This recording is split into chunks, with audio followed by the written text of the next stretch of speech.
अस्सलाम वालेकुम नाज़रीन, दिन भर की आम खबरों और तज्जियों के साथ मैं हूं आज 7 बजे में आपके साथ आसमा इकबाल। नाज़रीन, कहा यह जाता है कि मुश्किल में मुश्किल फैसले करने ही पड़ते हैं, लेकिन इस वक्त क्या किया जाए जो मुश्किल फैसलों के लिए स्टेक होल्डर्स का एक पेज पर आना भी मुश्किल दिखाई दे रहा है। दहशतगर्दी के खिलाफ जंग ऐसे ही बड़े और मुश्किल फैसलों का तकाजा कर रही है, लेकिन मुश्किल ये आन पड़ी कि सियासी जमातें एक पेज पर आकर ही नहीं दे रही। केपी और बलोचिस्तान में दहशतगर्दों ने एक अरसे से हुकूमत के रेट को चैलेंज कर रखा है।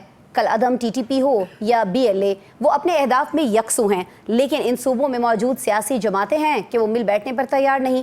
केपी में सूरत हाल अलार्मिंग है। रवा बरस की बात करें तो जनवरी से सितंबर तक केपी में 600 से ज़ायद दहशतगर्दी के वाक़यात रिपोर्ट हुए हैं, जिनमें 970 दहशतगर्द हलाक और 317 सिक्योरिटी एहलकारों समेत 181 आम शहरी शहीद हो चुके हैं।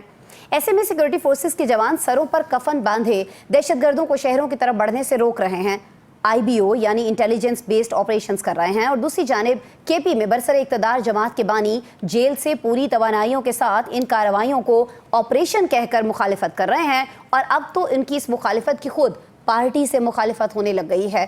खैबर पख्तूनख्वा हुकूमत के तर्जुमान बैरिस्टर सैफ का वाज़े अल्फाज में कहना है कि केपी में कोई ऑपरेशन नहीं हो रहा है। पार्टी के नाराज लोग या तो किसी सिंड्रेला लैंड में रह रहे हैं, जिनको शायद पता नहीं है कि ऑपरेशन नहीं हो रहा, और वो ये सोच रहे हैं, ख्वाब देख रहे हैं कि ऑपरेशन हो रहा है। मैं भी केपी से ताल्लुक रखता हूँ, केपी की हुकूमत का एक जिम्मेदार नुमाइंदा हूँ, और केपी की तमाम सूरत हाल का मुझे इल्म है। मेरे इल्म में तो कोई ऑपरेशन नहीं हो रहा। अब मीडिया ही नहीं नाज़रीन, पूरी कौम समझने से कासिर है कि अडियाला जेल से बानी PTI किस ऑपरेशन की मुखालफत कर रहे हैं। अगर कोई वाकई ऑपरेशन हो रहा है तो सूबाई हुकूमत के तर्जुमान इससे इनकारी क्यों नहीं है, क्यों हैं? अब फिर सवाल ये भी उठता है कि ऑपरेशन आखिर क्यों ना हो। वो दहशतगर्द जिन्होंने मासूम शहरियों की ज़िंदगी अजीरन बना रखी है, जहन्नुम बना रखी है, उन्हें जहन्नुम वासिल क्यों ना किया जाए। ये वही TTP है नाज़रीन जिसे वेलकम करके नॉर्मलाइज करने की कोशिश करके देख ली गई। काबुल में उनके हैंडलर्स को बारहा समझाया जा चुका, मजहबी क़यादत कह चुकी कि ये जहाद नहीं फसाद है, जिसके बाद ऑप्शंस क्या रह जाते हैं। हम बानी PTI और केपी हुकूमत के उनके अपने तर्जुमान के दरमियान इस खुले तजाद को समझने के लिए अपने पैनल के पास चलते हैं, और ये भी पूछेंगे कि क्या इमरान खान को सूरत हाल का इदराक नहीं, या उनके इस हवाले से बयानात भी हुकूमत को दबाव में लाने की कोशिशों का हिस्सा हैं, और क्या वाकई इन्हें इस्तेमाल किया जा रहा है। ये सारे सवाल जी हम इनके जवाब जानने की कोशिश करेंगे। स्टूडियोज़ में हमारे साथ मौजूद हैं, मुझे ज्वाइन किया है काशिफ रफ़ीक साहब, हमारे ब्यूरो चीफ़ हैं इस्लामाबाद न्यूज़ 1 के लिए, और हमारे कराची न्यूज़ 1 के ब्यूरो चीफ़ इम्तियाज़ फ़ारान साहब हमें ज्वाइन किए हुए हैं, वीडियो लिंक पर हमारे साथ मौजूद हैं। इस्लामाबाद स्टूडियोज़ में ही हमारे साथ सीनियर सहाफ़ी, सीनियर तज्ज़ियाकार इफ्तिखार शराजी साहब आज हमारे लिए वक्त निकाल रहे हैं, और हमें वीडियो लिंक पर ही हमारे साथ ज्वाइन कर रहे हैं जुल्फ़कार राहत साहब, सीनियर सहाफ़ी हैं, सीनियर तज्ज़ियाकार हैं। इफ्तिखार शराजी साहब, सर पहले तो ज़रा आप हमें ये समझा दीजिएगा कि वाक़तन ऑपरेशन हो रहा है, नहीं हो रहा है, सही कौन कह रहा है? जेल में बैठे हुए बानी सही कह रहे हैं, या उन्हीं की अपनी हुकूमत के जो तर्जुमान है बैरिस्टर साहब वो सही कह रहे हैं? शराजी साहब देखिए, मेरे ख्याल में मौजूदा हुकूमत के इब्तिदाई दिनों में इस हवाले से एक अनाउंसमेंट आई थी, और उसके बाद क्योंकि खैबर पख्तूनख्वा की हुकूमत ने इस ऑपरेशन की मुखालफत की, तो बाद में एक दूसरा बयानिया हुकूमत की जानिब से आया कि बुनियादी तौर पे ये तो इंटेलिजेंस बेस्ड ऑपरेशन है कि जो ऑलरेडी चल रहे हैं, तो कोई नया ऑपरेशन लॉन्च नहीं किया गया। तो एक टेक्निकल इशू है, हम कह सकते हैं कि देखा जाए तो इस वक्त साबिक फाटा हो या खैबर पख्तूनख्वा के कई सेटल्ड एरिया जिसमें करक है, जिसमें बनू है, जिसमें डेरा इस्माइल ख़ान है, वहाँ पे अच्छी खासी डिप्लॉयमेंट है आर्मी की, और वहाँ पे बड़े एग्रेसिवली ऑपरेशंस हो रहे हैं। अब उनको जो भी आप नाम दे दें, बहरहाल वहाँ पे जब मिलिट्री की हैवी प्रेजेंस होगी तो लोग इसको इसी से ताबीर करते हैं कि वहाँ पे एक बहुत बड़ा ऑपरेशन चल रहा है। और हैवी से आपने देखा है कि रोज़ हम खबरें देखते हैं कि जिसमें दहशतगर्द भी मारे जा रहे हैं, हमारी मुसल्लह अफवाज के जवान और अफसर भी शहीद हो रहे हैं। तो हो तो रहा है। अब प्रॉब्लम क्या है कि ये पहली बार तो नहीं है कि ऑपरेशन हो रहे हैं, इससे पहले हमने 4 ऑपरेशन किए हैं आसमा। फिर सवाल ये उठता है कि वो ऑपरेशन अगर इतने इफेक्टिव थे तो दहशतगर्दी का स्केल माजी के मुकाबले में इतना ऊपर कैसे चला गया? ठीक है, फिर बानी PTI हो या इस वक्त तहरीक इंसाफ, कहा जाता है शराजी साहब इसमें तसलसल नहीं रहता, शायद ये वजह है। ऑपरेशंस किए जाते हैं, फिर कहीं ना कहीं पॉलिसी तब्दील होती है, फिर बीच में मुज़ाकरात की बात आ जाती है। अगर तसलसल से हो, पूरी यकजहती से हो, तो शायद रिजल्ट्स और हों। मेरा ख्याल है उसमें भी फीडबैक, क्योंकि हमारे वजारत दिफा और मुसल्लह अफवाज का होता है, उसी की बुनियाद पर सियासी हुकूमतें फ़ैसला करती हैं। तो अगर तसलसल होता है या नहीं होता, मेरा ख्याल में सारा उसी पे डिपेंड करता है कि वहाँ से क्या फीडबैक आता है। बट मैं उससे थोड़ी सी हट के बात करना चाह रहा हूँ, वो ये है कि इस वक्त अगर हद पे तनकीद बनाया जा रहा है तहरीक इंसाफ की क़यादत को कि जी वो कह रहे हैं गुफ्तगू की जाए, एंगेजमेंट होनी चाहिए, तो भाई मेरे जब नवाज शरीफ साहब 2013 में हुकूमत में आए थे तो लोगों अगर हाफजा कमज़ोर नहीं है तो आपको याद होगा कि कई लोगों को बाकायदा वफ़द बना के, जिसमें उस वक्त मरहूम मौलाना समीउल हक साहब भी थे, वो भी गए थे और एंगेजमेंट का सिलसिला शुरू हुआ था उस वक्त भी। और फिर हम कहते हैं कि जी अफ़गानिस्तान के अंदर तो अमेरिका जैसा मुल्क, उनके नेटो इत्तेहादी जितने हैं वो तालिबान के साथ नेगोशिएशंस के बाद वहाँ से निकले हैं, तो फिर हमें क्यों लग रहा है कि नहीं हमने सिर्फ बंदूक की ज़बान में बात करनी है, उसके अलावा नहीं है। आप तो देखें तो आसमा, ये जो TTP के लोग हैं उनका तो टैक्टिक्स बदल गए हैं। पहले तो वो एरिया को ऑक्यूपाई करते थे, वो वज़ीरिस्तान था या सवात था, वहाँ पे अपनी हुकूमतें कायम करते थे। अब वो आते हिट एंड रन की उनकी पॉलिसी हो गई है कि आपके आके सिक्योरिटी फोर्सेस को, आपके सिविल इदारों को हिट करके उसके बाद फिर छुप जाते हैं। तो अगर इस तरह की गुरिल्ला वार है, ये तो बड़ी ख़तरनाक और बड़ी खौफनाक है। और मैं समझता हूँ कि जिस घर में आप पे जाके फेडरेशन के 4 यूनिट्स हैं, KP अगर या बलूचिस्तान ये कह रहे हैं कि हमें भी सुने, तो भैया आप उनको सुनना पड़ेगा, आप उनको सुने। अगर वो भी आपको ऐसा सोल्यूशन देते हैं कि जिसके नतीजे में अमन आ सकता है, क्योंकि वो भी तो अमन चाहेंगे ना, वो क्यों चाहेंगे कि उनकी ज़िंदगियाँ जीरन हो, वो खौफ के साए में ज़िंदगी गुजारें, वो उन लोगों को भत्ता दें, वो फ्रीली मूव ना कर सकें, उनको सूबों में इन्वेस्टमेंट ना आ सके, खुशहाली ना आ सके, कौन नहीं चाहेगा। तो मेरे ख्याल में उनको सुनना चाहिए। ऐसा नहीं होना चाहिए जिस वक्त इंप्रेशन दिया जा रहा है। मैं कुछ वफाकी वज़रा को सुन रहा था, मतलब है ये तो एक बड़ी एक्स्ट्रा बात हो जाती है ना कि जब आप किसी हुकूमत को कहें कि वो तालिबान की या TTP की सहूलतकार बन चुकी है पाकिस्तान के खिलाफ, दिस इज टू मच, ये नहीं होना चाहिए। ठीक है, आप आपसी ओपोजिशन में या आपसी सियासत में कोई भी इल्ज़ाम लगाएं, लेकिन आपकी बात बिल्कुल शराजी साहब वजह है कि कोई भी पाकिस्तानी नहीं चाहेगा कि इस मुल्क में या इसके किसी भी सूबे में, किसी भी शहर में अमन न हो। ज़ाहिर है कि सभी लोग अमन के लिए एफर्ट्स कर रहे हैं और आपका ये मशवरा बिल्कुल सही कि उनकी बात सुनी जानी चाहिए है। मैं काशिफ रफ़ीक साहब आपकी तरफ आऊँगी, बात क्यों नहीं सुनी जा रही है? तज़ाद बराए तज़ाद की वजह से, अपने सियासी इख्तलाफ की वजह से, या इसके पीछे मकासद कुछ और हैं? क्योंकि अब तो इल्ज़ाम भी लगाया जा रहा है ना, जिस तरह से इफ्तिखार शराजी साहब ने अपनी गुफ्तगू में कहा कि आप कहते हैं जी कि वो कहीं ना कहीं मिले हुए हैं, उनकी पुश्त पनाही कर रहे हैं, तो मामला तो बहुत संगीन हो चुका है जब आप इतने संगीन तरह के इल्ज़ामात लगा रहे हैं अपनी मुखालिफ सियासी पार्टी के ऊपर।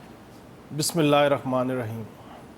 पहले तो आसमा बीबी, मैं जो आपने बैरिस्टर साहब साहब का क्लिप चलाया, जी सर, क्या कमाल शख्सियत है, तर्जुमान है हुकूमत की। उन्होंने कहा जी यहाँ पे कोई ऑपरेशन नहीं हो रहा, और फिर कुछ दिनों पहले, कुछ चीज़ें पहले मैं देख रहा था कि उन्होंने कहा जी बाज़ाब्ता ऑपरेशन नहीं होगा, टारगेटेड ऑपरेशन होगा, जो कंटिन्यू चल रहा है। ऑपरेशन होता है जी, बाज़ाब्ता हो या टारगेटेड हो, ये कैसे कहते हैं ऑपरेशन नहीं हो रहा? इसकी तरदीद तस्हीह जो उनसी है वो बहरहाल आनी चाहिए इदारों की तरफ से। नंबर 2 बात, जहाँ मेरे भाई हैं, सीनियर है मेरे, शराई साहब ने कहा कि KP की हुकूमत की सुनी नहीं जा रही। हजूर, कुछ 1, 2, 3 माह पहले की बात है, एक मीटिंग हुई थी, फील्ड मार्शल साहब वहाँ मौजूद थे, वज़ीर आला थे, गवर्नर थे, बैरिस्टर गोहर थे, सारे सियासी अकाबरीन थे KP के सियासी जमातों के, और वहाँ बैठ के बड़ी मरबूत एक डिस्कशन हुई। उनको बाकायदा बताया गया कि हालात क्या हैं। उसके बाद मीडिया ने कुछ रिपोर्ट किया कि जी कॉन्सेंट दे दिया गया ऑपरेशन करने का। फिर 24 घंटे के बाद तरदीद आई कि नहीं जी हमने कोई ऑपरेशन कॉन्सेंट नहीं दी, हमने कहा ये होगा वो होगा, हमें टारगेटेड ऑपरेशन या इंटेलिजेंस बेस्ड ऑपरेशन जो है, इस तरह की कोई गुफ्तगू अगर याद हो तो इस तरह की गुफ्तगू KP की हुकूमत की तरफ से की गई। अब जिस वक्त आपको बैठ के सारा बता दिया गया, सारी चीज़ें कर दी गई, अब उसके बाद KP की हुकूमत की पहली जिम्मेदारी है कि वो कहे कि हाय हम उस सूबे की आवाम को रेस्क्यू कैसे करेंगे। खुद वज़ीर आला साहब डेरा इस्माइल खान से रहने वाले हैं, गवर्नर साहब डेरा इस्माइल खान के रहने वाले हैं, मौलाना फजल रहमान साहब डेरा इस्माइल खान के रहने वाले हैं। इस ज़िले की हालत ये है कि मेरे भाई शराई साहब मुझे तस्हीह कर दें अगर मैं गलत हूँ, कि वहाँ पे भी शाम को रात को बाहर नहीं निकला जा सकता, वहाँ पे भी भत्ते की पर्चियाँ आ रही हैं। तो मुझे आप बताएं इसके बाद कौन सी जगह, कौन सा इलाका, कौन सा कॉर्नर KP का महफूज होगा अगर आपने ऑपरेशन करना। हाँ, अगर आपने इस सारे ऑपरेशन की इजाज़त देने के लिए एक शर्त रखी हुई है कि आप पॉलिटिकल एंगेजमेंट करें, आप हमें पॉलिटिकली ईज आउट करें, तो हम आपकी ऑपरेशन में सपोर्ट करते हैं। जो कि मेरा गुमान ये है कि मामला यहीं पे फंसा हुआ है, क्योंकि खुद बैरिस्टर गोहर जो है वो भी मिले थे फील्ड मार्शल को, उनके जुमले भी बाहर आए थे, हमने खुद रिपोर्ट किए थे। सो आप ये तय कर समझ लीजिए कि KPK का ऑपरेशन हो या कोई और मामला हो, जब कोई भी अमन की बात होगी तो फिर इफ बट्स होंगे, दलाइल होंगे, चीज़ें होंगी, और जब अपने मंजूर नज़र अब किसी का भाई किसी का बेटा केपीके में सेनेटर बनाना होगा तो रातों रात सारे इकट्ठे हो जाएंगे। ठीक है, लेकिन मुझे आज तक केपीके की हुकूमत, पीटीआई की हुकूमत का कोई एक बंदा जवाब नहीं दे सका कि आप फार्म 47 वालों के साथ मिलकर आपने सेनेट क्यों बिला मुकाबला होने दिया, क्यों आपने अपने लोगों को इलेक्ट कराया? आपको अमन अजीज नहीं है, आपको सेनेट की टिकटें अजीज हैं। सर अपने मफादात के लिए ये सारी चीज़ें हमने होती भी देखी, लेकिन जब अमान की हम बात करते हैं, ख़ास तौर पर जैसे भी काशिफ साहब जिक्र कर रहे थे कि सिर्फ रवा बरस केपी में 317 सिक्योरिटी एहलकार और 181 शहीद तो शहीद हुई हैं, लेकिन खुद वज़ीर आला केपी के आबाई इलाके की जब हम बात करते हैं डीआई खान की, तो वहाँ रात को सड़कों पर निकलना मुमकिन नहीं है। तो फिर ये जो नासूर है इसका होम्योपैथिक दवाओं से इलाज के बजाय सर्जरी क्यों नहीं की जाती है इम्तियाज़ फरहान साहब? देखिए, सर्जरी की जानी चाहिए। और ये जो बातचीत की बात हो रही है तो क्या बात की जाए तहरीक इंसाफ से? क्या कभी बात नहीं? काशिफ ने बहुत सारी बातें कह दी हैं, वो तकरीब के बाद भी, कि वो जो इजलास मुनक्किद हुआ जिसमें हाई प्रोफाइल, उसके बाद बहुत सारे बैरिस्टर सेफ के खिलाफ, ये अपना बैरिस्टर गौहर के खिलाफ खुद पीटीआई ने एक कैंपेन चलाई कि जनाब ये साइड में मिले, इन्होंने ये बात की, चेयरमैन के हवाले से कोई बात नहीं की। देखिए, क्या जब इमरान खान ने 450 दहशतगर्दों को रहा करवाया था आरिफ अलवी के जरिए, सजा माफ करवाई थी, तो क्या बातचीत की थी उन्होंने कि दहशतगर्द जो एपीएस के वाकये में मुलविस थे, जिन्होंने सवात वैली को तबाह बर्बाद कर दिया था, उन्हें माफी दिलवाने में क्या किसी से बात की थी उन्होंने कहा जी ये अमन कायम हो जाएगा। अभी हमारे दोस्त बातें करते ना कि जनाब, जो आपने भी इंट्रो में कहा कि ये दोबारा दहशतगर्दी इतनी तेजी से इसलिए हुई है कि 450 दहशतगर्द छोड़े थे आपने, आम माफी दी थी उन्हें, एहसानुल्लाह एहसान को भगा दिया था, भागा था एहसानुल्लाह एहसान, जिम्मेदारी थी तो इसलिए वो हो गए। उनको पता है कोई और आएगा हमें छुड़वा देगा, कोई और आएगा हमारे लिए कोई बड़ी हमदर्दी की बातें करेगा। और फिर जनाब अली जो बातचीत गुफ्तगू रही, फिर जो 50,000 लोगों को अफगानिस्तान से लाके उनके खानदानों को आबाद किया गया दोबारा, जिनको वहां पे जर्गों ने जो मुख्तलिफ फैसलों के जरिए वहां से निकाले गए थे, तो वो मौजूद है वहां पर, वो क्यों नहीं अपनी एक्सेस शो करेंगे? और गोरिल्ला वार अगर है तो गोरिल्ला वार का जवाब भी होता है। गोरिल्ला वार अगर खतरनाक होती है तो उसके लिए टारगेटेड ऑपरेशन होते हैं, टारगेटेड ऑपरेशन किए जाते हैं, इसी तरह इंटेलिजेंस बेस्ड ऑपरेशन होते हैं। इसमें अभी तक एक बात बताएं, तहरीक इंसाफ की तरफ से या बानी की तरफ से शिकायत तो आई है कि जनाब ये ऑपरेशन हम नहीं तस्लीम करते। कोई एक विक्टिम बताए ना अवाम का, कोई एक शरीफ एक बताए कि जनाब फला जगह पर, फला गांव में, फला इलाके में ऑपरेशन की वजह से आम इनोसेंट मासूम जो शहरी हैं उनके साथ ज्यादती हुई है, उनके साथ कार्रवाई हुई है, उनके साथ प्रॉब्लम हुई है। फिर तो बात इसके ऊपर हो सकती है कि जनाब अवाम इस ऑपरेशन में निशाना बन रहे, टारगेटेड ऑपरेशन में जहां हमारे अफसरान की, हमारे सिपाहियों की शहादतें हो रही है, वहां पर सामने टारगेटेड आ रहे हैं ना लोग। जितने लोगों को मारा जा रहा है दहशतगर्दों को आसमां, क्या कोई एक नाम सामने आया है कि ये इनोसेंट था इसलिए इसको बगैर किसी उसके मारा गया है, या ये किसी चीज में इन्वॉल्व नहीं था? हमें बिल्कुल सर्जरी भी इंतहाई बिल्कुल बगैर किसी इफ और बट के साथ करनी होगी। इसी तरह अमन कायम होगा। इसी तरह कराची में भी इसी तरह से जब बातचीत होती थी, फला ने मुखालफत कर दी, फला ने कह दिया कि जनाब नहीं होगी, वाह फला को इंगेज किया जाए। इंगेजमेंट वही है पॉलिटिकल जो काशी बता रहे थे कि जनाब हमसे ये भाई आप खड़े तो हो। लेकिन ये इंगेज करने की बात कौन करता है इम्तियाज साहब? ये बड़ा एक अहम मामला हो चला है आजकल। जुल्फ़कार साहब, इसका जवाब सर आपसे मैं चाहूँगी कि आप ज़रूर हमें बताइए कि ये बैरिस्टर सैफ कह रहे हैं कि इमरान खान जो है उन तक तो सही इन्फॉर्मेशन ही नहीं पहुँच रही है, तो ये तो आपको नहीं लगता कि बड़ी भयानक सी एक सिचुएशन है जुल्फ़कार साहब कि तमाम फैसले जो हैं बानी के, जो ख़ासतौर पर हम ट्विटर के ऊपर जो चीज़ें उनकी तरफ से आती हुई देख रहे होते हैं, तो फिर तो वो सारे की सारी चीज़ें ही मशकूक हो जाएंगी जब उन्हें सिचुएशन ही नहीं पता कि बाहर क्या हो रहा है, मुल्क में क्या हो रहा है, और उनकी अपनी पार्टी के अंदर क्या हो रहा है। आसमा, सबको पता है क्या हो रहा है। हमारे यहाँ बदकिस्मती है कि हम लीडरलेस भी हैं और डायरेक्शन लेस भी हैं। हमारी जो लीडरशिप, जिसको हम लीडर्स कहते हैं, उनको सारे मसाइल का पता है, लेकिन मुनाफिकत का आलम यह है कि हर शख्स ये चाहता है कि बलूचिस्तान के अंदर, केपी के अंदर तालिबान का जो असर रसूख है और जो नॉन इलेक्टेड जो फैक्टर्स हैं सारे, उनको वो लूज नहीं करना चाहते। किसको नहीं पता कि पीटीआई को तालिबान ने किस तरह फैसिलिटेट किया इलेक्शन में। यानी फजलुर रहमान साहब तक के ऊपर तो हमले हुए। ये वाहद शख्स थे जिनको समझा जाता था कि ये तालिबान के बहुत करीब हैं, सारे उनके बच्चे हैं, शागिर्द हैं और उन्हीं के मदारस से पढ़ के गए हैं। वो सारे लोग यहाँ तक पहुँच गए कि पीटीआई की फैसिलिटेशन रही और फजलुर रहमान साहब बाहर जलसा नहीं कर सकते थे। अब सवाल ये है, ये मुनाफिकत का आलम देखिए कि सीएम के पी जाहिर है रियासत का एक स्तून है, रियासत का हिस्सा है, उसको पता है कि क्या हो रहा है। वो शाम में कहाँ होता है, कहाँ से ब्रीफिंग लेते हैं, कोर कमांडर्स को मिलते हैं, रोजाना सारी एक्टिविटी में वो शामिल होते हैं। लेकिन बानी पीटीआई की तरफ से एक ट्वीट आ जाता है कि नहीं, ये देखें ये बड़ा जुल्म हो रहा है, ये यहाँ पे ये ऑपरेशन हो रहा है, वहां पे ये हालात है। केपी के अंदर हालत यह है कि सीएम खुद भी 6 चौकियों से गुजर के सीएम हाउस तक जाते हैं। अगर वहां पे जो कानून नाफज करने वाले अदारे हैं वो ना चाहे तो वो मौसूफ शायद सीएम हाउस में खुद भी ना जा सकें। लॉ एंड ऑर्डर इस कदर खराब है कि सीएम जहाँ खुद रहते हैं, और पेशावर का जो पोश एरिया है, परसों मेरी एक बिजनेसमैन से बात हो रही थी, उसने कहा जो सबसे महंगा इलाका है वहां पे मेरा बंगला है, मेरा ड्राइवर जो है गाड़ी पे रोटियां लेने जाता है। मैंने कहा जी क्या मतलब? कहता है मैं पैदल जाता हूँ तो मोबाइल छीन लेते हैं, मारते हैं लोग। लॉ एंड ऑर्डर, आम लॉ एंड ऑर्डर की मैं बात कर रहा हूँ। तो जिस सूबे के अंदर गवर्नेंस का ये आलम हो, लॉ एंड ऑर्डर की ये हालत हो, हम ऑपरेशन को रो रहे हैं, वहां पे तो बैड गवर्नेंस का ये आलम है कि जो रूटीन की गवर्नेंस है, जो लॉ एंड ऑर्डर है, जो पुलिसिंग है, जो बाकी सिस्टम है, उसको हम ठीक नहीं कर पा रहे। और यहाँ पे बात हुई, बड़ी मुनासिब बात हुई कि ऑपरेशन तो 4-5 हम पहले भी कर चुके। पीटीआई का या तो वाजे तौर पे वो सारी डिटेल लोगों के सामने रखे कि भाई उस वक्त ये हुआ था, अब ये होना चाहिए, हमारी ये तजवीज़ है। ये पहले तो देखें, यहाँ तक तो सीएम केपी कहते हैं कि जी अचकज़ई साहब को अफगानिस्तान जाना चाहिए, मुझे अफगानिस्तान भेज दें, लेकिन वो इसका सलूशन कोई नहीं दे रहे कि यहाँ पे जो बच्चे मर रहे हैं, यहाँ पे जो लोग शहीद हो रहे हैं, और यहाँ तक पोजीशन है कि अगर बनू कैंट के ऊपर हमला करके दहशतगर्द वहां पे गायब ही सड़क के रास्ते ले जाते हैं हाँक के, तो इसका मतलब है कि ग्राउंड्स के ऊपर कहीं पे सपोर्ट उनको मिल रही है। ये सपोर्ट तो उनको कौन दे रहा है? ये सपोर्ट पब्लिक के अंदर सेंटीमेंट है उसको तब्दील किया जाए, सारी आवाम को साथ खड़ा किया जाए, और पॉलिटिकल ये जो पावर्स हैं, ताकतें हैं, पार्टीज हैं, ये मुनाफिकत करने की बजाय ये फोर्सेस के साथ खड़ी हूँ।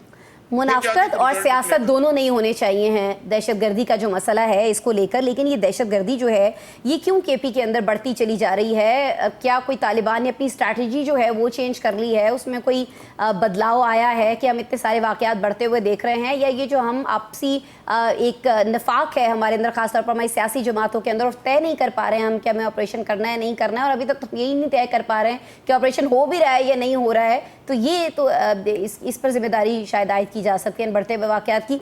किसको जिम्मेदार ठहराता है जी हमारा पैनल, और फिर इसका हल क्या तजवीज़ करता है, ये जानिएगा एक ब्रेक के बाद।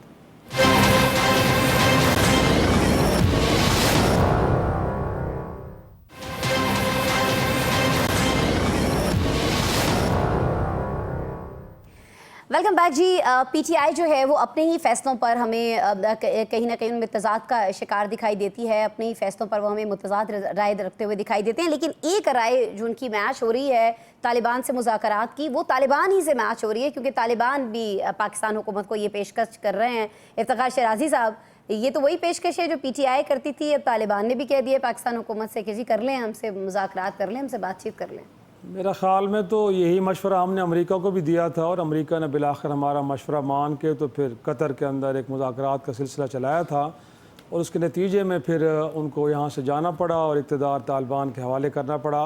लेकिन अब मेरे ख्याल में एक तो ये कि एंगेजमेंट के अलावा कोई और ऑप्शन नहीं है। आसमा अब ज़लमे खलीलज़ाद भी यही कह रहे हैं। देखें, हमने तो दुनिया को ये सबक पढ़ाए हैं, तो आप किसी और तरफ चल निकले। आपने किया है ना, देखे ना, इस वक्त आप कह रहे हैं, आपने बार बार लाशें तक, नाम तक, वल्दियत, हर चीज़ बताई कि ये भाई अफगान शहरी हैं जो यहाँ आके पाकिस्तान में दहशतगर्दी की कार्रवाई में मुलव्वस हैं। हम ये नहीं कह रहे कि टीटीपी हमारे लोग हैं, अफगान शहरी हैं कि जो यहाँ आके वारदातें कर रहे हैं, उसके बावजूद उनके कान पे जूं तक नहीं रेंग रही। और फिर इस वक्त तो आप पीटीआई की हुकूमत पे ये गिला कर रहे हैं कि जी हम तो उनको शटअप कॉल दे रहे हैं, उनको डिसंगेज कर रहे हैं। भाई मेरे, आप जब जाते हैं तो बीजिंग में जब आप जाके उनके वज़ीर ख़ारजा के साथ बैठ के गुफ्तगू करते हैं, तो फिर आप भी क्लियर पोजीशन लेना। जिस तरह पिछले दिनों बन्नू में गए हैं प्राइम मिनिस्टर, और उन्होंने कहा है कि जी तालिबान को किसी एक में से, दो में से एक का इंतखाब करना पड़ेगा, या तो टीटीपी या फिर हुकूमत पाकिस्तान और रियासत पाकिस्तान के साथ खड़ा होना पड़ेगा।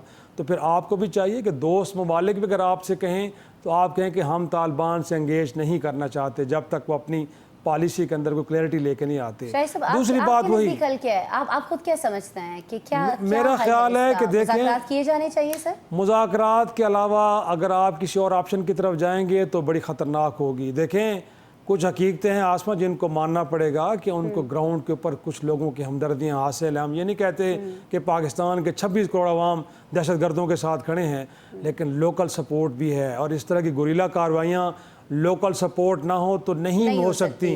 तो मैं समझता हूँ कि कुछ ग्राउंड रियलिटीज़ हैं, हम मीडिया पे बैठ कर उनका इजहार नहीं कर सकते या उनका डिस्प्ले नहीं आ रहा तो इसका मतलब वो एग्जिस्ट नहीं करती। वो हैं, उनको समझें, उसके अकॉर्डिंगली फैसले करें, और अल्टीमेटली आपको एंगेजमेंट की तरफ जाना पड़ेगा, रीजनल अप्रोच की तरफ जाना पड़ेगा।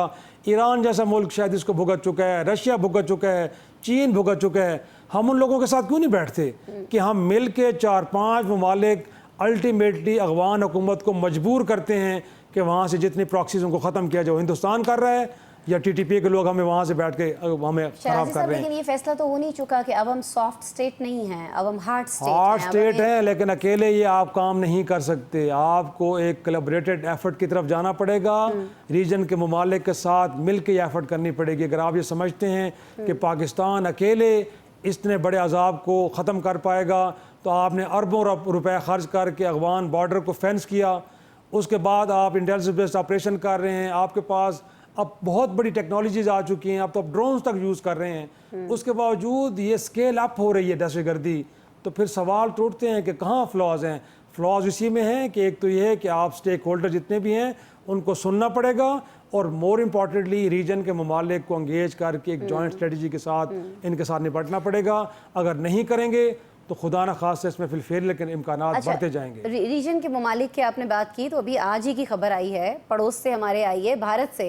इम्तियाज़ साहब, खबर ये आई है कि माओ नवाज बागियों ने अपनी कार्रवाइयाँ मुअत्तल कर दी हैं, और ये सारा कुछ उस वक्त हुआ जब सिक्योरिटी फोर्सेस ने बड़े पैमाने पर पहले उनके खिलाफ कार्रवाइयाँ की, उनकी कमर तोड़ी, उनकी ताकत को ख़त्म किया, और फिर उनसे अपनी मर्ज़ी की जो शराइत थी उनके ऊपर मामलात जो हैं तय किए हैं। तो आपको नहीं लगता कि हमें भी कुछ इसी तरह से कर लेना चाहिए ताकि वो जो मुज़ाकरात वाली बात है वो भी पूरी हो जाए, लेकिन उससे पहले एक भरपूर कार्रवाई जो है वो होनी चाहिए और एक मुकम्मल यकजहती के साथ होनी चाहिए?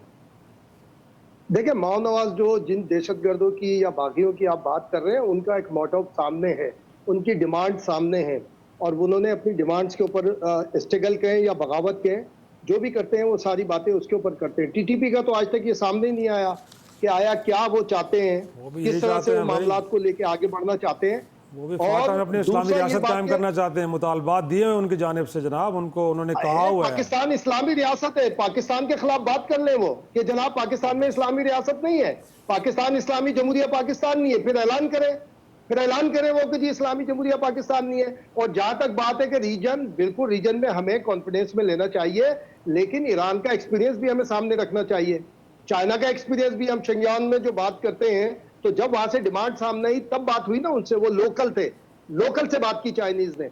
ईरान ने ब्रूटली ऑपरेशन किया, कैंपों तक महदूद रखा 40 साल तक।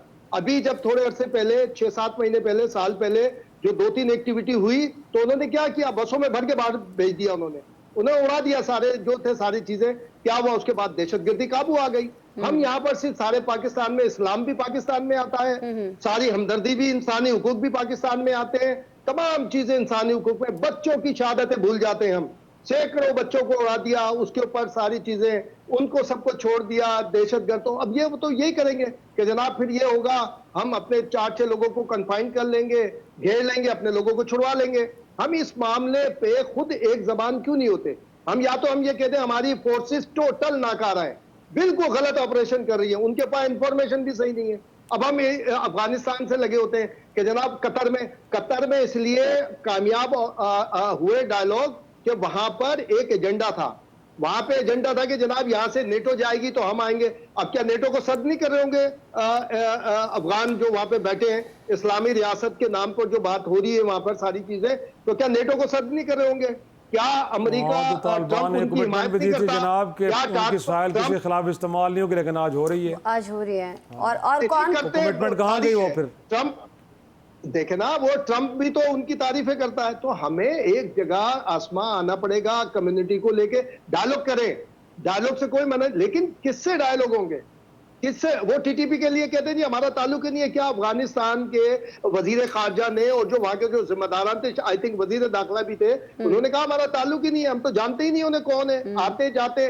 लेकिन क्या वो दहशतगर्दों की फहरिस्त हमारे पास नहीं है जिन्हें हजरत अल्लामा आरिफ साहब ने, आरिफ तो अलवी फिर साहब तो ने हमें माफ अमेरिका किया था? जैसे ममालिक से उनके बात बारे में करनी मालूम चाहिए ना, करने- काशिफ रफीक साहब। आजकल कहाँ है? फिर तो हमें अमेरिका जैसे ममालिक से बात करनी चाहिए कि भाई तालिबान आपसे ये प्रॉमिस कर लेते हैं, हमसे ये प्रॉमिस कर लेते हैं कि हम अपनी जो सरजमीन है उसको दहशतगर्दाना कार्रवाइयों के खिलाफ इस्तेमाल नहीं होने देंगे, लेकिन उनमें इतनी इत्तेदाद नहीं है कि वो इन कार्रवाइयों को रोक सकें। तो फिर हमें कुछ करना चाहिए, हमें वहाँ पर सरहद पार करके भी जाना चाहिए, फिर वहाँ पर भी कुछ कार्रवाइयाँ होनी चाहिए। इसको एक्सपैंड कर देना फिर ऑपरेशन को, फिर कुछ एक जगह तक क्यों महदूद रखे हुए हैं? देखिए हुआ था ना जो अस्मा, आपकी अभी काशिफ देखे- सवाल का आखिरी पार्ट है ना जी, पाकिस्तान ने सरहद पार कार्रवाइयाँ तो की हैं तालिबान के ऊपर, नंबर एक। ऐसे ही हाँ। नंबर दो बात यह है कि देखें, एक बात मैं तवातुर से कह रहा हूँ कि अफ़गानिस्तान की सरजमीन में मुख्तलिफ ट्रूप्स हैं जिनको भारत और इसराइल फंडिंग करके पाकिस्तान के अंदर इंसर्जेंसीज करवा रहा है। और वो सिर्फ केपी में नहीं है, पूरे बलूचिस्तान में भी है। बलूचिस्तान में भी है, बाकी भी। हमारे शहरों में बाकी जहाँ कार्रवाइयाँ बिल्कुल, होती हैं वहाँ भी भारत का हाथ निकलता है कहीं ना कहीं। अब मसला ये है कि क्या इन टेररिस्ट के सामने रियासत सरेंडर कर दे? क्या इनके कहने के ऊपर किसी एक पाकिस्तान के सूबे के किसी एक कॉर्नर में इनकी मंशा के मुताबिक इनकी बताई हुई शरीयत नाफिज कर दे? इनका बतावा इस्लाम, बिल्कुल ऐसा नहीं हो सकता। रियासत जो है वो सरेंडर नहीं करती है, टेररिस्ट सरेंडर करते हैं। और जिन्होंने बीएलए के दहशतगर्दों ने सरेंडर किया, रियासत ने उनको स्पेस दी। अच्छा, इस बात का इजहार तो कई माह पहले फील्ड मार्शल कह चुके हैं कि आप अगर सरेंडर कर देंगे तो रियासत आपके साथ अच्छा सलूक करने का सोचेगी, रास्ता खुल जाएगा। अब मुज़ाकरात हमेशा टू वे होते हैं, लेकिन मुज़ाकरात में यह नहीं हो सकता कि अगर आप ये काम कर दें तो हम ये करेंगे। जैसे कि हमारी सियासी जमातें कहती हैं कि अगर हमारी ये बात मानेंगे तो हम आपको ये सपोर्ट करेंगे, ऐसा नहीं हो सकता। दूसरी बात ये है कि रशिया और चाइना, बिलखसूस अमेरिका से बढ़ के चाइना का इन्फ्लुएंस अफगानिस्तान में और भारत में बढ़ रहा है तसलसल के साथ।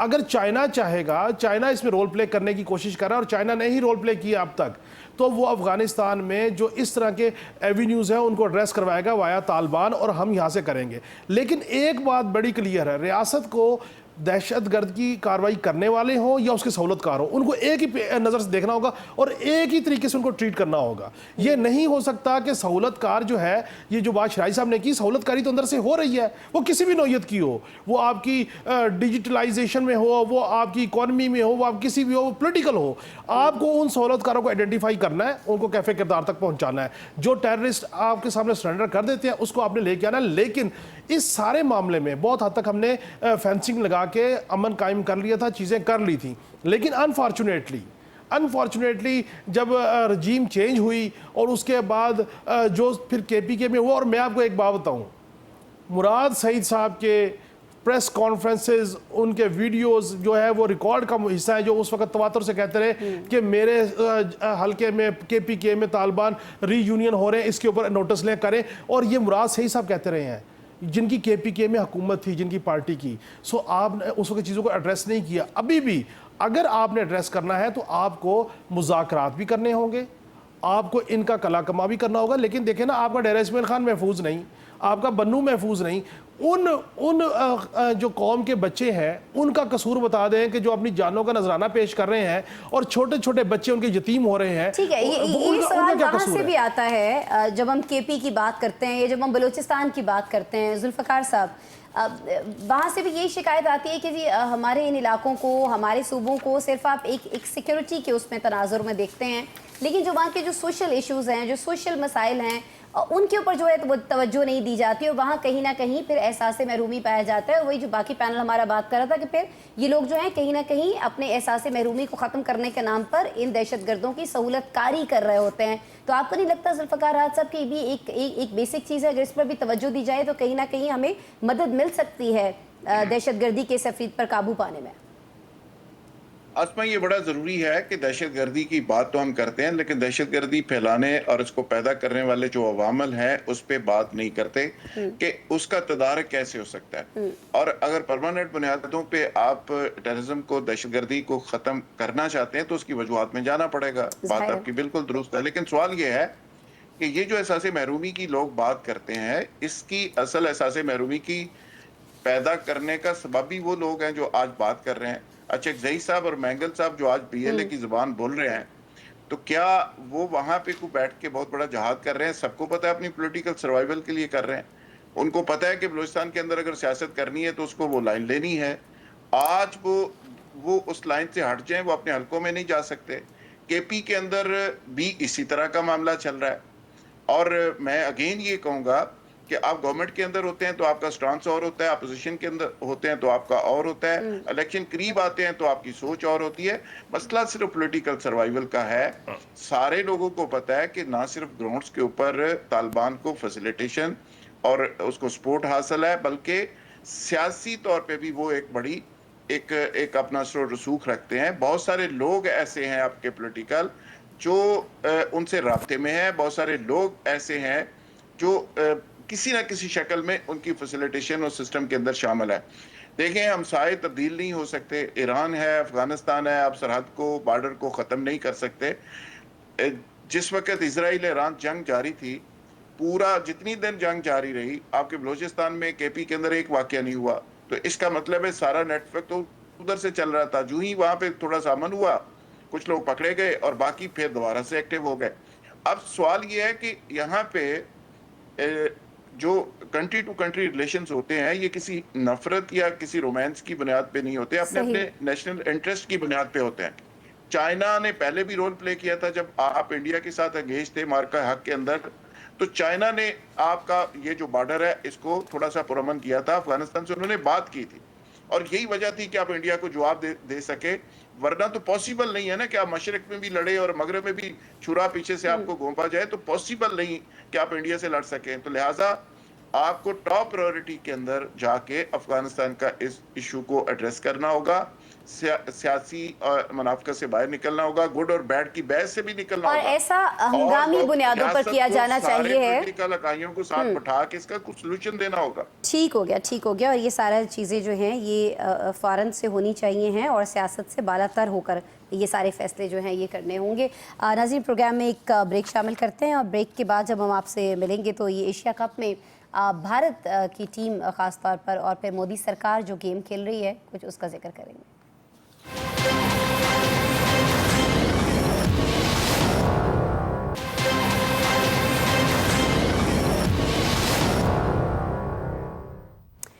नाज़रीन, वेलकम बैक। कुछ बात करेंगे उस नफरत की सियासत की जिसने क्रिकेट जैसे जेंटलमैन गेम का दामन दागदार कर दिया है। दुबई में जारी एशिया कप में भारतीय खिलाड़ियों ने उजली किट तो पहन ली, लेकिन दिल से नफरत की मैल नहीं उतार सके। पाकिस्तान से मैच में भारतीय क्रिकेटर्स ने खेल की रिवायात के खिलाफ पाकिस्तानी क्रिकेटर से मुसाफा न करने का तनाज़ा अभी जारी है। ये मालूम होने पर कि मैच रेफरी पायक्राफ्ट इस मैली हरकत में भारत के सहूलतकार थे, पाकिस्तान ने सख्त मौक़िफ़ अपनाया और पायक्राफ्ट को हटाने का मुतालबा किया। PCB का कहना था कि पायक्राफ्ट जैसा मुतनाज़ रेफरी होगा तो पाकिस्तान नहीं खेलेगा। PCB ने इंटरनेशनल क्रिकेट काउंसिल को मैच रेफरी की तब्दीली के लिए 2 खत लिखे और उसूली मौक़िफ़ पर डट गया। दूसरी जानिब पाकिस्तान के एहतजाज पर भारतीय क्रिकेट टीम के कप्तान ने माश के आटे की तरह ईंटते हुए ऐलान किया कि अगर वो टूर्नामेंट जीत गए तो एशियन क्रिकेट काउंसिल के पाकिस्तानी मोहसिन नकवी से ट्रॉफी वसूल नहीं करेंगे। भाई, अगर इतनी ही नाक थी तो नई दिल्ली से प्रवास करके दुबई आए ही क्यों थे? क्या दुबई पहुंचने के बाद ही उन पर यह इंकशाफ हुआ था कि टूर्नामेंट में पाकिस्तान भी होगा और ट्रॉफी भी एशियन क्रिकेट काउंसिल के पाकिस्तानी सरबराह मोहसिन नकवी से वसूल करना पड़ सकती है? भारत को गुस्सा ऑपरेशन सिंदूर में नाज़रीन अपने 6 फाइटर जेट्स के सफूफ बनने का है तो अपने हवाबाजों को दोबारा रफाल के कॉकपिट में बैठा दें।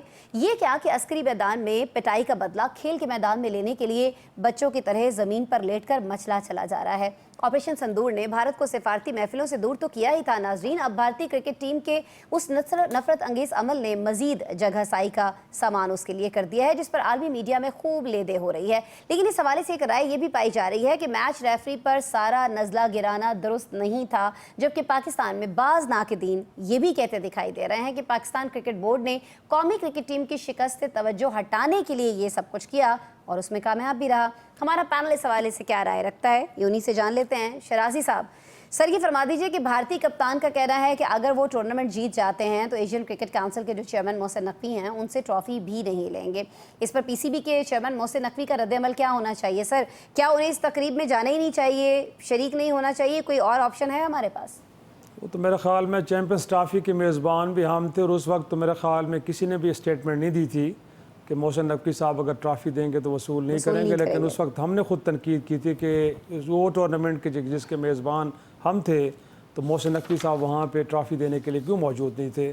तो ये तो एक अलग डिबेट है ना कि हमारे अपने बोर्ड का और बोर्ड के ज़िम्मेदारों का टीम की तश्कील से लेके और इंटरनेशनल लेवल पे कंडक्ट के ऊपर कितने बड़े सवालात उठते हैं, वो एक अलग डिबेट है।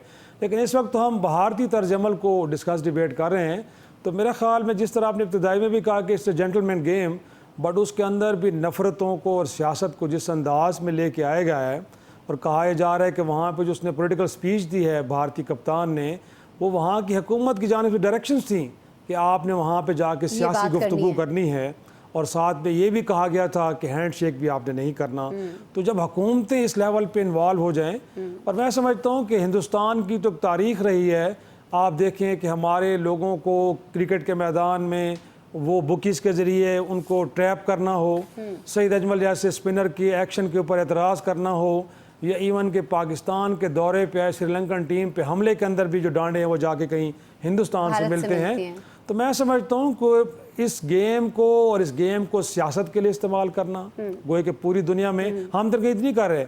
बरतानिया देखें और क्रिकेट लवर जितनी भी नेशंस हैं, सारी की सारी हिंदुस्तान के इस रवैये के ऊपर बड़ी हैरान है, और साथ में इस मामले पे जो ICC का रोल है उसको भी डिस्कस डिबेट किया जा रहा है। प्रॉब्लम यह है कि इंडिया के क्रिकेट बोर्ड सबसे ज़्यादा अमीर तरीन बोर्ड है, ICC के तनख्वाहें भी वहीं से आती हैं, तो वहाँ पे सफ़ेद चमड़ी वाले हों या काली चमड़ी वाले या ब्राउन, वो सारे के सारे इस वक्त उनके वो बने हुए हैं गोया के मुलाजिम। तो अब जाहिर सी बात है जितनी कोड ऑफ कॉन्डक्ट की वायलेशंस हो रही हैं, सब के ऊपर आंखें बंद करके बैठे, उनको अपनी नौकरियां अजीज़ हैं, उनको पैसे चाहिए, लिहाजा जो कुछ हो रहा है। तो मैं समझता हूँ कि पाकिस्तान ने ज़रूर किया है कि चीज़ों को रिकॉर्ड पे लेके आया है कि जो कुछ हिंदुस्तान का है ये क्रिकेट के लिए दुरुस्त नहीं है। ठीक है, ये दुरुस्त नहीं है। और ये मैच रेफरी जो हैं पायक्राफ्ट, इन पर बड़ी सख्त तनकीद हो रही है। काशिफ रफीक साहब, कहा जा रहा है कि वो क्रिकेट रिवायत की हिफाजत क्या करते, उल्टा इंडियन टीम के सहूलतकार बन गए। लेकिन यहाँ पर एक सवाल ये भी है ना सर कि जब मैच रेफरी ने भारतीय कप्तान की मर्जी के मुताबिक ये कहा था दोनों कप्तानों को कि आप मुसाफा ना करें, तो उस वक्त पाकिस्तान ने क्यों एहतजाज नहीं किया फौरी तौर पर? वेट किस चीज़ का किया गया? देखिए, हमें ना रद्द अमल देना हम थोड़ा सा देर कर देते हैं, हमेशा देर कर देते हैं। अब आप कमाल ये देखें कि भाई उन्होंने कहा मैच रेफरी को कि मैं ये काम नहीं करूँगा, मैच रेफरी ने कन्वे कर दिया। उसके बाद जब वो ड्रेसिंग रूम में गए तो हमारे कप्तान को उसी वक्त चाहिए था कि यार चूँकि इनमें स्पोर्टमैन स्पिरिट नहीं है, लिहाजा हम इसको अवॉइड करेंगे, हम नहीं करेंगे। हमने चांस लिया कि मैच खेलेंगे, जीत जाएंगे तो चलो भारत को डिफीट होगी, बहरहाल नहीं जीत सके मैच, कारकर्दगी का मामला था। भारत का जो भी रवैया है, मैं तो पहले दिन से कह रहा हूँ कि उनको इतना बड़ा मार का हक में उनको मार पड़ी है, और फिर हम उनसे ये तवक्को करें कि वो स्पोर्ट्समैनशिप दिखाएंगे, वो मुसाफा करेंगे, वो गले मिलेंगे, वो ट्रॉफी वसूल करेंगे, तो मुझे तो अपनी अकल पे ना मातम करने का दिल करता है। और आप कमाल चीज़ देखें, क्या कमाल मूवमेंट की है मोहसिन नकवी साहब ने, जो चेयरमैन PCB हैं, और उनकी मीडिया टीम ने, यानी कि टीम की कारकर्दगी को कोई डिस्कस नहीं करा पिछले 72 घंटों से। हमें एक ही इशू है कि ये टीम ने मुसाफा नहीं किया। तो आपको लगता है कि जानबूझ के इस पर फोकस किया जा रहा है सारे इशू पे तवज्जो हटाने के लिए? मैं तो ये बात नहीं कर रहा, मैं तो आपको ये गुजारिश कर रहा हूँ कि इंडिया ने तो हमारे साथ यही रवैया रखना था, शायद इससे भी बुरा रवैया रखते क्यों हमने उन्हें मारा है। लेकिन कारकर्दगी भी डिस्कस होनी चाहिए। लेकिन हम ये क्यों भूल गए कि भाई हमारी टीम ने किया क्या वहाँ पे, हमारी PCB ने किया क्या वहाँ पे। अब PCB सारी छुट्टी टुकी, PCB ने कोई पूछे ना, और इंडिया की तरफ तोपे निकाल लो मीडिया में बैठ के और सोशल मीडिया में बैठ के, वो हमें रगड़े हम उन्हें रगड़े। भाई मेरा सवाल ये है कि चेयरमैन PCB बताएं कि एक साल में ये कारकर्दगी दिखाई, आपने अपनी मर्जी के खिलाड़ी रखे, निकाल दिए, किसी को कुछ सुक्रू किया, किसी को कुछ सुक्रू किया, उसके बावजूद आपकी कारकर्दगी जीरो है। कारकर्दगी पे कोई बात नहीं कर रहा। इंडिया ने मुसाफा नहीं किया, हमारे लिए वो जान का वबाल बना हुआ है। भाई आप ये बताएं कि आपने कारकर्दगी क्या दिखाई, आपने कहाँ का ट्रेनिंगें कराई, क्या क्या कुछ नहीं किया, आपने क्या मेरिट के ऊपर टीम रखी, आपने क्यों नहीं पूछा टीम से कि आपकी कारकर्दगी क्या थी। मार के हक के बाद इतना बड़ा इवेंट था, या तो खेलते ही ना, मौके पे फैसला कर लेते। अब आप कहते हैं हम देखेंगे, हमने मजीद मैचेस खेलने हैं नहीं खेलने, हमने ये करना है कि नहीं करना, हमने वो करना है कि नहीं करना। इफ एंड बट्स के साथ जब आप जिंदगी गुजारते हैं, ये चीज़ें चलाते हैं, फिर इस तरह की सुबकी का सामना होता है। मैं आज भी कहता हूँ कि खुदारा छोड़ें जिद को। सर अगर आपको क्रिकेट का PCB का नहीं को लेना देना, किसी अच्छे प्रोफेशनल बंदे को ले आए, किसी स्ट्रेचर वाले बंदे को ले आए जो क्रिकेट डिप्लोमेसी को आगे लेके जा सके। ठीक हो गया जी। ये मशवरा तो उन्हें बहुत सारे लोग दे रहे हैं, लेकिन इस मशवरे पर भी वो पर्दा डालने के लिए और इसको कहीं ना कहीं दबाने के लिए इस इशू को बहुत ज़्यादा हाईलाइट किया जा रहा है। जुल्फ़िकार साहब, आप भी ऐसा समझते हैं कि कहीं ना कहीं टीम की कारकर्दगी पर बात न हो, इसलिए इस सारे इशू को बहुत ज़्यादा हाईलाइट किया जा रहा है? और दूसरा, शराजी साहब ने बड़ी इंपॉर्टेंट बात की कि आईसीसी में भारत का अमल दखल चूंकि बहुत ज़्यादा है, तो बड़ा मुश्किल होगा कि आईसीसी जो है वो भारत पर कोई जुर्माना आयद करे। हम कुछ कामयाबी हासिल कर पाएंगे? एटलीस्ट ये जो मैच रेफरी हैं, इनके सिलसिले में कुछ पाकिस्तान को हासिल हो पाएगा सर, आपको लगता है? आसमा बिल्कुल दुरुस्त है, शराजी साहब ने भी ठीक कहा, लेकिन काशिफ रफीक साहब जो बात कर रहे हैं, हमारी पीसीबी मैनेजमेंट बिल्कुल पतली गली से निकल गई है और वो इसका कोई जवाब देने को तैयार नहीं। होना तो ये चाहिए था कि इस पे एक इंक्वायरी कमेटी बैठाई जाती और कौम को बताया जाता कि ये नालायकी की वजह क्या है। आपने सारे खिलाड़ियों को पूरी तरह इस्लामी बना के भी देख लिया, आपने अस्करी टच भी दे लिया। अब थोड़ा सा प्रोफेशनल भी इनको कर दें, इनको को प्रोफेशनल ट्रेनिंग भी दे दें, इनको समझा भी दें कि भाई क्रिकेट खेली कैसे जाती है। आप खुदा के लिए अपनी समझ दुरुस्त करें, अपना प्रोफेशनलिज्म को आप इम्प्रूव करें, अपनी सेहत को कुछ ठीक करें, जो गैर निसाबी सरगर्मियां उससे निकले आप, और आप क्रिकेट को समझने की कोशिश करें। उसके बाद आप भी उनसे कप ना लीजिएगा, आप जीते तो सही ना, आप जीत जाएं, आप भी वहां पे मार का हक की बात कीजिएगा। मसला ये नहीं है, मसला ये है कि आपने वहां किया क्या है। अगर उसके बाद इंडिया पॉइंट स्कोरिंग कर रहा है, मोदी से आप क्या तवक्को करते हैं? मोदी जितनी कोट आपने उनको मार का हक के अंदर पड़ी है उनको, उसके बाद आप क्या तवक्को करते हैं कि 10 गुना बड़ा मुल्क है, इतने बड़े बजट के साथ पाकिस्तान ने जो उनकी की है, और उसके बाद वो ये भी ना करे तो मोदी क्या करे? मोदी तो हमेशा ही हेट बेचता है, नफरत बेचता है, उसकी सियासत नफरत की है, उसके पास और कोई चीज है नहीं। तो वहां पे बाकायदा वजारत खारजा में खिलाड़ियों की ब्रीफिंग हुई थी और ब्रीफिंग के बाद उनको भेजा गया, उनको पूरा स्क्रिप्ट दे के भेजा गया। और होना ये चाहिए था कि हमारे पास भी ये रिपोर्ट होती और हमें भी अपनी और काश हम जीत गए होते ये मैच, तो सिचुएशन जो है वो बिल्कुल मुख्तलिफ होती। अपने खिलाड़ियों को हम भी तैयार करके भेजते कि उन्होंने पहलगाम की बात करनी है, उन्होंने हाथ नहीं मिलाना और उन्होंने ये सारी चीजें करनी है। हमारे नॉलेज में होना चाहिए तो हमें मेंटली प्रिपेयर होना चाहिए, मेंटली हमें प्रिपेयर्ड होना चाहिए था, लेकिन हम नहीं थे। हमें अपने गिरबान में झांकना चाहिए। सही हो गया। मैं इम्तियाज साहब आपकी तरफ आऊंगी।